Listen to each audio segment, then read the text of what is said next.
So what I have to do is bring up my expert, my gold and silver expert. This is a silver coin. Today it's about $15 for this. So when people says it takes a lot of money to start investing, it doesn't. $15 you can get on this, but the thing was I was buying it for $5 a few years ago. So it's now gone up $10 in purchasing power. So with that, I'd bring up Mike Maloney. Big hand for Mike, please. Welcome, and thank you. Thank you. Michael is every time I want to find out what's happening in gold and silver and the real money market versus the currency market, I call Michael. Right. So why don't you talk about the history of currencies or fiat currencies or government printing money? Every time the government prints money, it's basically a stealth tax. The government gets to spend that extra unit of currency that they're printing. But when it goes out there, it dilutes the currency pool out there, and there's more units of currency per person.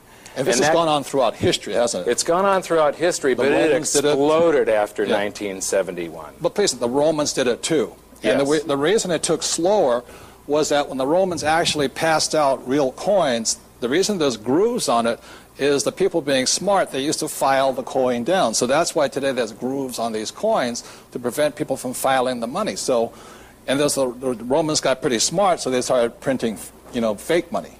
Yes, they started mixing copper in with their gold and silver, and they debased their money supply.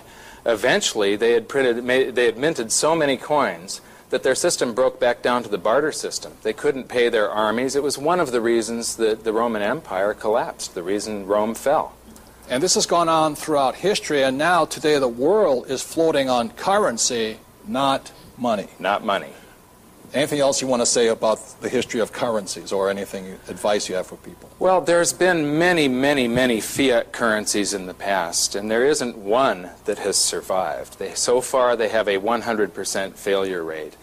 And in 1971, the U.S. dollar became a fiat currency.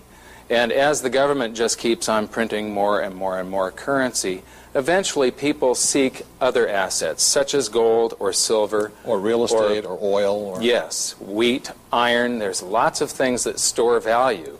And you will find that if you look at history, that currencies don't store value. Right. And not that long ago, one of the reasons in 1933 that Adolf Hitler came to power was because the German government shifted from money to currency.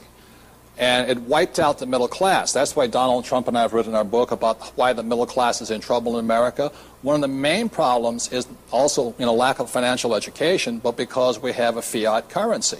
So many people think my house appreciated in value or gold has appreciated. That's not really true. What has really happened is the dollar has depreciated. It's gone down in value. Yes. And the reason the government does that so they can borrow money from foreign countries and pay them back with cheaper dollars. Now it punishes you guys, the working people, if you're a working person, and it rewards the debtor, guys like me who are greatly in debt. So the savers get jammed and the debtors win because we're using fake money to acquire tangible real assets, right? Exactly.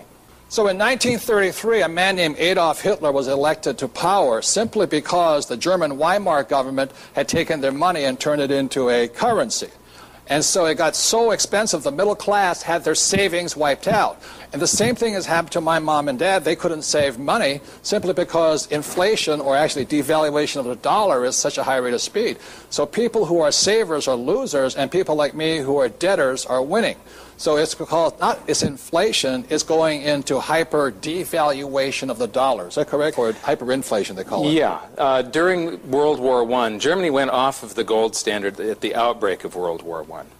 And then they increased their money supply. They printed so much money that the money supply increased by 4 times. There was 4 times more. The reason they did that was to pay their bills. So it's like you writing bad checks. It's exactly the same thing.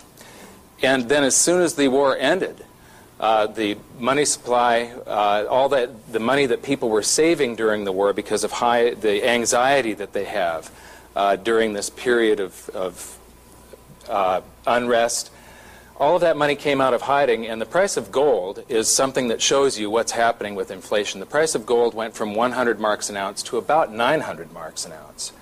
Then later on, the government kept on printing money all through 1920, 21, 22. In 22, gold started rising again, and by mid-23, it just went into a runaway effect, and gold went to over 100 trillion marks an ounce. And the same thing might happen in America. It's entirely possible. I think we've got a guy that we call Helicopter Ben at the helm. Ben Bernanke, he believes in just spreading enough money around. So the savers will just continue to lose as long as we're willing to accept the money.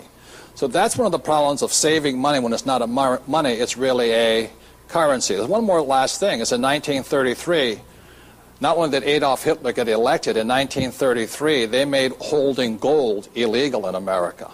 In other words, you could be arrested for holding gold. I mean, that's how powerful the government wants to protect their currency. So I wrote this book here called Prophecy about the biggest stock market crash in the history of the world and all this. But as a Dow has just climbed past 12,000, and people are saying, well, the price of my stock is going up. In reality, the Dow is going down when measured against gold. It's the same as your price of your house goes up. It's not that your house goes up; the value, the purchasing power of your dollar has gone down.